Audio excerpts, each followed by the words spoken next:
Panginoon, ang kagandang loob ng ating Panginoon, dahil tayo ay katulad rin nila na patay sa harapan ng Diyos.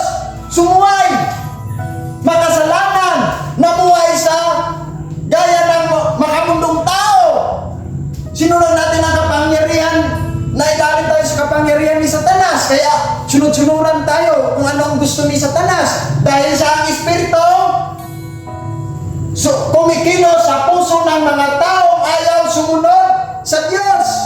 Yan ang ating kalagayan. Kaya nga, sinasabi ng Efeso na naligtas tayo na dahil sa kagandahang loob ng Diyos, nang dahil sa grasya ng ating Panginoong Hesukristo. Kaya pumunta ang Panginoong Hesukristo dito sa lupa para tayo iligtas. Amen? Siya ang gumawa sa Kalbaryo, doon sa cross ng Kalbaryo. Siya ang nagpasan ng ating kasalanan, at sa Kanya lahat ibinuhos